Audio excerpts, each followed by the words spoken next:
let me share my screen.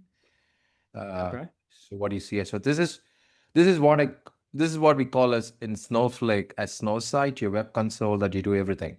I see. So you do work on worksheets, you do work on Streamlit apps, you build notebooks, you have workspaces, jobs, app packages, lots and lots of stuff, right? Okay. And then you go and explore your data that you bring in, your databases, and various ways. We talked about this, right? How do you load data, for example, connect to data, and all of this stuff. There is more connectors you can find out from here. So these are the very top ones that gets used. So if I'm a company and I sign up for Snowflake, does Snowflake help me use these tools, migrate my data? Yes, there are migrations that's available. That's what the next one you should see Oh, here. okay. So how do you actually migrate the data from there? Okay. So I don't call like we have migration path for all the tools that should be in market. Maybe like we will have most of the common ones, Okay. most prominent ones, right? And OpenFlow was the one we talked about, like the data wallet stuff, like how do we connect various sources with the data and other stuff. We talked about data products. This is where how your data gets from your company into a public marketplace where you can market and monetize on data. So that's another one. And also like you can sell your data here. For example, a lot of people sell their data here, which you can go get those things one, right? Okay. I think the most interesting part is like what we call them in AI ML. So we basically classify the whole AI ML in Snowflake into two categories basically. One is a no code. That is what you see here. So I'll show you a couple of examples of how do we actually use it. Just click of buttons, you get your stuff working, right? With AI, right? There is low code where we did like, for example, we have wrapper functions. For example, you want to do a complete, you want to do a sentiment analysis, extract answer, translate, do all other mundane tasks, right? When you want to do that, like you don't need to write those set of boilerplate code to basically do the job. So we already wrote that code and make it readily available as a SQL function or as a Python API, so which you can use. Um, and also, we recently launched what is called as AI SQL, so which where you can combine the AI functions in your SQL applications, kind of stuff, right?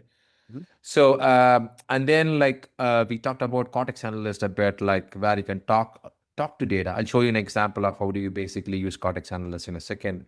So we have search. So what in Snowflake, what we did is like we combined the power of semantic search and keyword search together, in what we call as a hybrid search.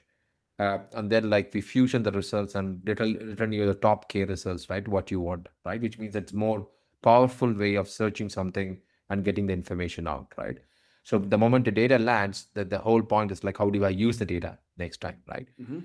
So the features and models and evaluations, these are three things which is more tied to your machine learning stuff, where you want to build machine learning models, and we give you the model registry where you can store the data, and the standard access control mechanisms comes into picture when you want to share the data with your within your company, outside your organization, or whatever we call it, right? And document AI is again, if you know, like there is Snowflake Arctic is your what I call as the flagship open source model that we have right now. It's most an instruct models available having Hugging Face. So we have three different. One is the Arctic LLMs, which is basically an instruct model, and Arctic Tilt, which is a document AI thing which extracts information from document using natural language questions. Okay. And then we have something called as Arctic Embed, which is basically allows you to kind of convert or change your extract the data content into chunks, right? Your floating point numbers, right? Your vectors. So that is technically using a semantic search to go find some information out of it. So these are the three things. So you can use kind of thing. Like for example, I did one example earlier, like where you can extract invoice information, basically using documents, upload document invoice, and then probably I think the documents is missing here probably. So it basically can scan the documents and ask natural language question and make documents. For example, like if you see here, I take this document out, for example, so I can ask these kind of natural language question. What is the customer name and address, invoice due date, international roaming fee, and all this stuff will get extracted from this document. And I can kind of like give them score, basically saying, hey, one between 0 and 1, whether whatever the information extracted by the model is close to what you're expecting. Otherwise, I can, if I want to change that thing, I can change and then rank it. and then attached to a particular variable, basically the structure that gets returned when the data is extracted out of it. That's what get used. So once we have this, then all we do is just go and extract the documents. Let me show you how do you do this. It's a simple query, end of the day, like this. That's what you do, kind of go query the data out and get the example out. So you upload a new document and then you get the example out from that. Okay. So did you develop those questions based on those invoices, or did Snowflake take care of that? Did it look at the... No, it's you. It's you as you are uploading the documents. Okay. It's you for example, as a business user or Right. an end user, you define these questions. The Snowflake doesn't do anything. Okay. It's just the model just extract the answer based on the natural language question. Okay. So you're basically saying, okay, I want a tool that's going to be able to extract information from these invoice documents. Right. It could be Here are invoice four, or you gave it 4, whatever. And then I Right. want to know what's the name, what's the amount, and that's where the scoring comes into place. And how Yes. well So it when you present a similar document again, it will be able to extract the same information out pretty easily, right? And then there is a model accuracy. The more here, like the example is very small. I just gave 4 documents, but Right. the more and more documents you give, the more and more the model gets fine-tuned, the more and more the accuracy increases. I see the alert next to the 4. What's an ideal number of documents for this type of thing? I think there is no rule of thumb for that. Like, it actually depends upon your use case. Like, maybe like there could be cases where like I can give 5 documents and my extraction will be so accurate because the document might be structured a little well. Okay. Some documents might be poorly structured. I have to go through multiple iterations to get extract documents out, right? Yeah, right. Information out. So there is no defined rule as such, but generally, like the more the better. That's what this is a standard thing which we say about. How many documents would you upload for this particular tool? I think you can upload as many as you want. Yeah. I And mean, there is a size size of the document limitation. Like I Yeah. think it's 50 MB. I cannot upload more than 50 MB per document. Oh, okay. And then this is using the Arctic model? Yes, right. Arctic tilt. Yeah. Okay. Is there any And reason to not use that? I mean, like it's available. Like if I wanted to use a different model? I think you cannot do that within here, Okay. but you can do it outside. So Okay. this is here, the model is tied. We are always tied to Arctic embed, right? So because that's what we're using, right? Okay. I mean, sorry, Arctic tilt, right? And then we recently launched this agents thing, like where you can define an agent. For example, you'll see this demo about this music festival agent that I have here. So when I have an agent, I can tie out a semantic model with the agent and probably a search service together. And then like the agent will be presented. I'll show you how we actually query the agent. You can basically query the agent for your data, right?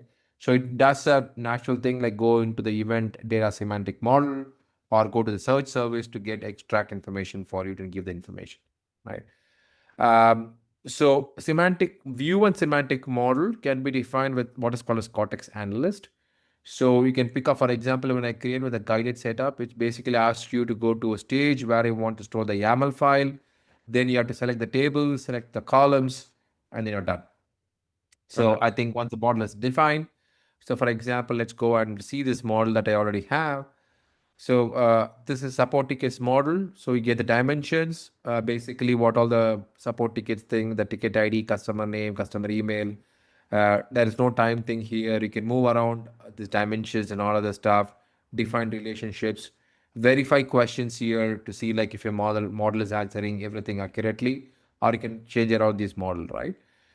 So that's more like the semantic model acts as a base, and this has to be usually done in line with your business analyst. It's not just developer stuff, Right. because you have to those people define what is your business, how business sees this data as, right? It's not like event ID, right? They could see something else, right? For example. So that's Cortex Analyst. And Cortex Search is basically like taking the documents, extracting the documents, and converting them. The same invoice thing which we saw right now, that was extracted, and then like if you see this one, there's got into chunks. They embedded using embeddings. These are the file names that got converted with these embeddings, so that like chunks, when you go search data, I will be able to find what is there within this, right? So that's what we do here. Um, and as you said earlier, so once you have the search service defined, you can expose this. You can also call us using curl service that you see here, or I can also use what I call using a Python code or whatever it is, which means that I can go back and monetize on the same thing, like defining multiple search services for my application. I see.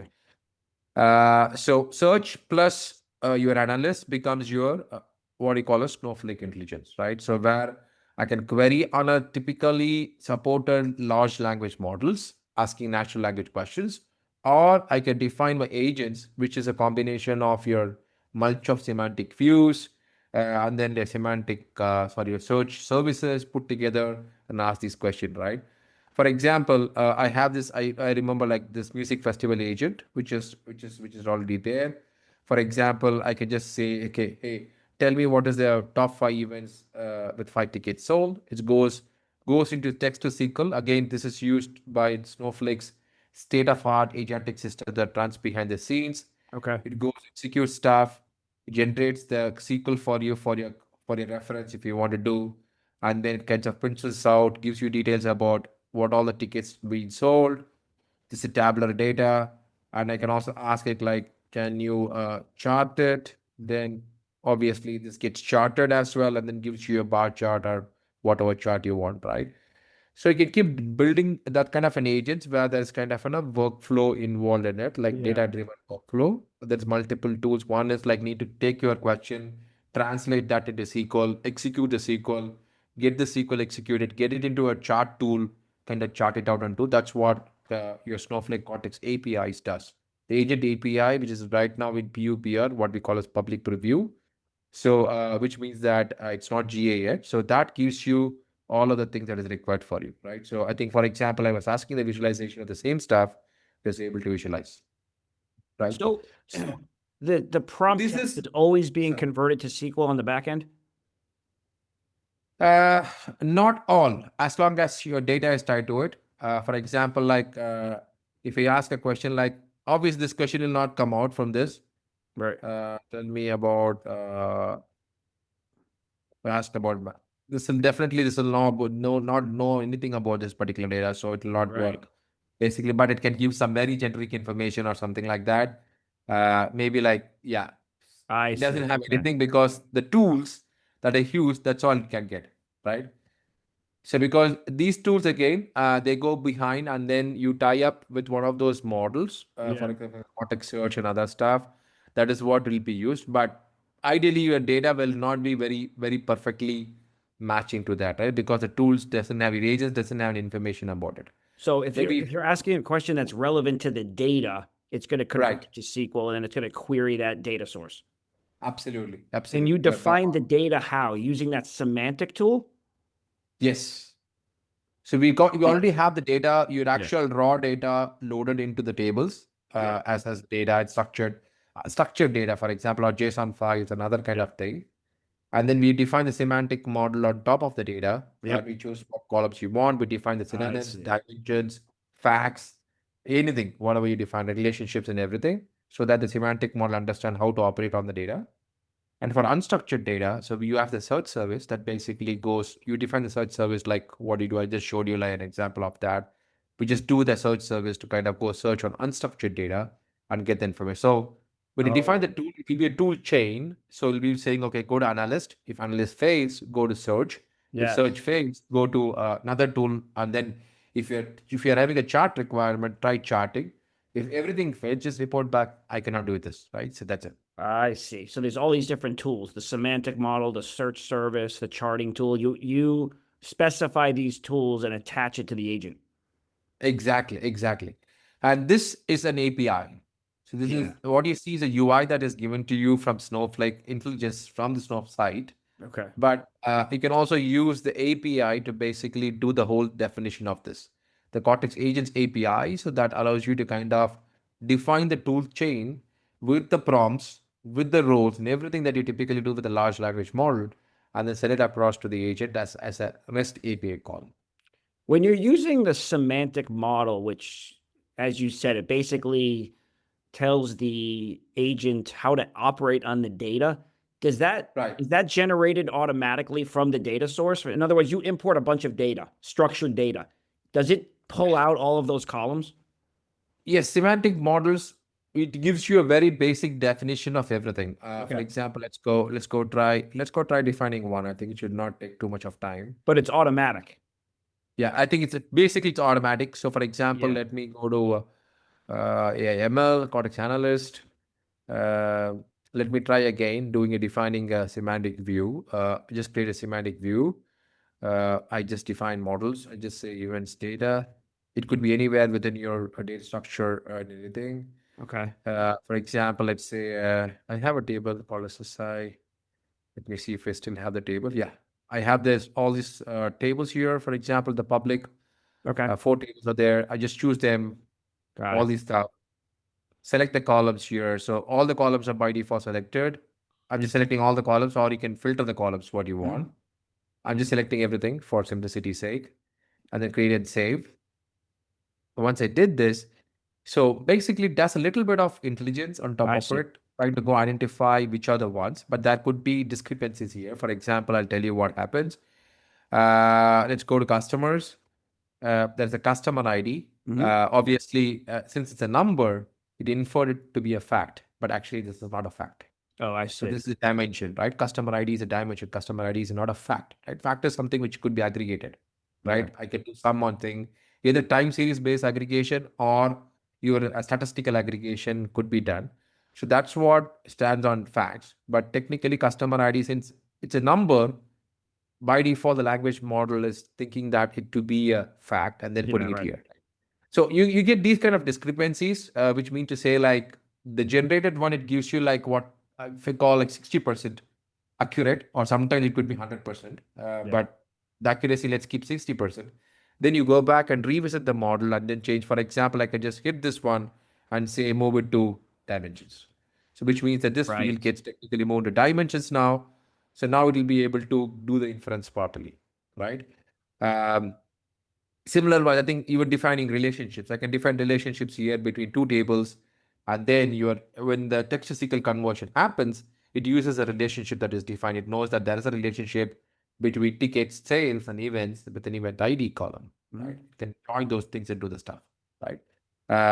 So which means that you can start refining this model again and again, like on top of it. So depending upon moving things between dimensions, so time dimensions, facts, filters, metrics, etc., all the standard semantic definitions, and then keep it ready. And then the good thing about this is you can keep querying the data again from right next to this, right? Which means that we can validate your semantic model is working as per your expectation, right? If I'm not getting an output like what I want, then means that Yeah. something has to be changed in my semantic model. So I keep refining it, right? And that's where I said like the easy side of all the things, the developer experience that Snowflake gives you when operating with Snowflake GenAI or other kind of Snowflake Cortex kind of all the tools is super easy. For example, there is also a tool, what do you call as Cortex Playground. I can basically try getting the same responses from multiple different models, right? For example, let's ask the same question which we did, or on a data or on a generic one, right? Let me say, tell me about, I say Bangalore. I'm using Claude here. I can use any of these models that Okay. is supported by Snowflake. Doesn't support all the ones that is out of the box, but it supports only a bunch of ones that is there. Okay. So I just say the REST and SQL APIs tell you that this particular model can be used with REST as well as SQL API, right? That's what the whole inference is all about. So I use Claude and then I go hit this one, and Claude is going to give me something. Okay, this is technology, blah blah blah, and Yeah. all these things, right? So now I feel like when you are kind of building an application, then you want to decide what's the right model that I need to use.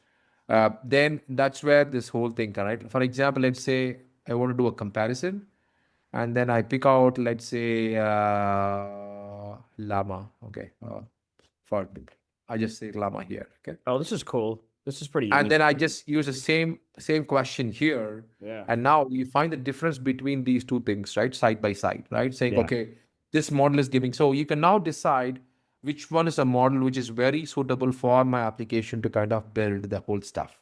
Okay. And you can also even adjust these things, right? Your temperatures, your Okay. set top peak, your max tokens. If you want to enable Cortex Guard, which kind of guard raise on your whole stuff, right? So if you want to do this, so this is again, which I could, I mean, if you ask me, like it's a killer thing because like I Yeah. cannot keep loading multiple different models because these are large models.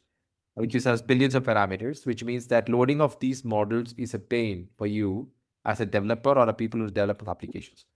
So, so that's the biggest. I should call the developer experience that we bring in with the AI ML Studio. Like everything is right there with click of buttons, which means that if your company is not so skillful, they can just use these ones to kind of play with it. This is pretty cool. So how would you deal with unstructured data? Using that same type of, I guess I don't think it's a semantic model, but how do you provide unstructured data that you want to be able to query?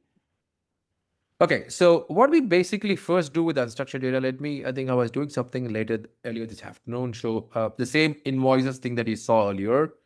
So we basically load the data into what we call as stages. So stages Okay. could be external or internal. External stages like your third-party storage providers like your AWS or Azure or GCP storage, Yeah. which we can connect Oh, from Snowflake using what is called as external stage, right? yep. A stage is a place where your files are stored, right? It could be any files, unstructured files. Okay. So what we basically do here is we do two things. For example, like if you see this the same MCP demo which you did earlier. So I create a stage. I create a bunch of other stuff. Let's go here. Okay. Uh, I kind of create a content. There is a parse document function that I told you earlier, which is already available and exposed by Snowflake, which allows you to go pull the files out from the stage. So when you do an at the rate kind of thing, this means that this is stage. When I do this, you'll see that there is a bunch of files, PDF files that is allowed in the stage, right? I basically go query the stage out and then take the data out and extract that data basically, right? That's what I do here. Oh, And once I extract the data, then what I do is like I use the recursive text splitter to basically split the data into chunks okay. and then store them as chunks. There's a markdown chunk. There's a layout mode, the layout, which adheres to the table structure and everything. Or there is another layout structure called as OCR, which is absolutely text, right? Your structure of the thing will not be there. So everything will be extracted and stored. Once it's extracted and stored, then we split it and then the split size, and then overlapping and everything, like typically what you do with chunks. And then we store the data in a chunked table, right? Since Snowflake is already a database, I don't need a separately a vector database to kind of store this stuff, right? Right. Once I've done this, I define something called as a search service. This is where I use my Arctic embed models, I see. kind of extract the content to do the semantic search comparison. And this is what you basically query on. I tell, okay, go to the chunked content table that we created earlier. Uh, what should be the target lag? Warehouse is basically the compute that I need to use. If you want larger compute, you can use larger compute. What all things I need to select? The file name and the chunk, because that's what I'm going to compare. So if you have other parameters on the table, then you can do this. So now I define the search service now. You define semantic model, you define search service now, combine these two things and give it to intelligence to kind of go query what you want. Got it. So you're chunking the data, you're storing it in a database, and then you're developing this kind of custom search service tool to Right, query that data, and you're going to attach that to the agent. right, exactly. Okay. That's it. That's as simple as that. So, and then we can schedule this since it's we have tasks and streams and other stuff. We can do on scheduling of it. For example, like I was doing something this afternoon, like where I was defining a stored procedure, which does all these things on change of documents. So we in Snowflake we have something called a streams, which basically does CDC. So whenever a file is added to a stage or removed from a stage, this table gets an insertion of the CDC on the action of what has happened. So we basically can go query the action and trigger something to kind of refresh your data, right? By default, the lag is 1 hour. We can go up to 1 minute down. You cannot go anything down less than 1 minute.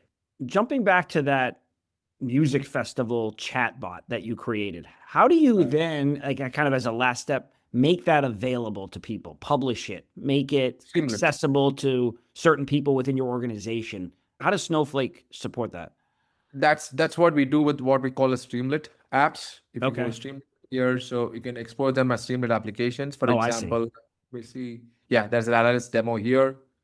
So which is an analyst thing which you saw earlier is exactly the same stuff that again the customer support ticket data, right? We saw it with intelligence. You can also build an application here using Streamlit Okay. and kind of expose the data outside world, right? For example, Got it. so this if you can edit it right here. We can just edit and change.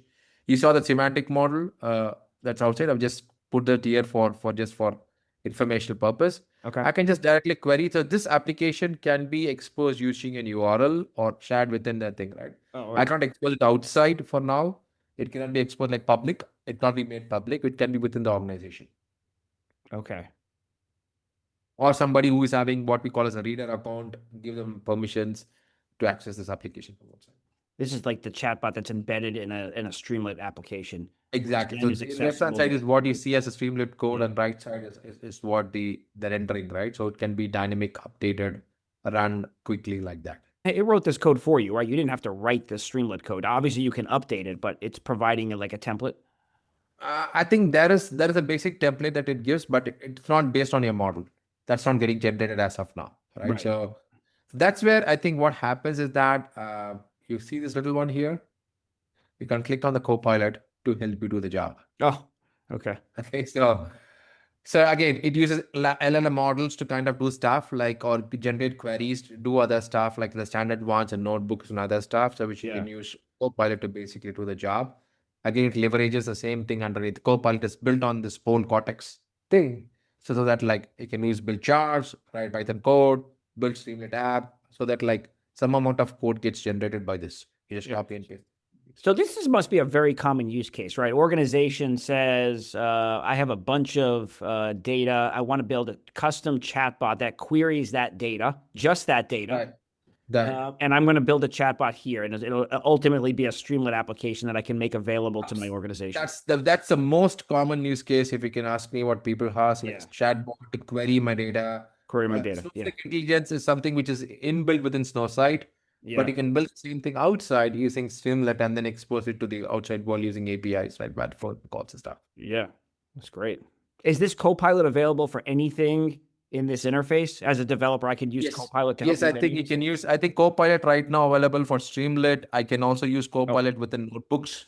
I can also use Copilot within workspaces. So these are the places where you get Copilot with. Nice. Alrighty. Yeah, it's pretty cool. Yeah, I think that's pretty much I have. Maybe like I did a little walkthrough around the whole Snowflake experience. All right. All right. Thanks a lot, Kamesh. I really appreciate it. No worries, Brandon. Thank you so much. Have a great day. Okay, you too. Bye. Thanks for watching. If you like this, be sure to subscribe. More interviews and demos coming soon.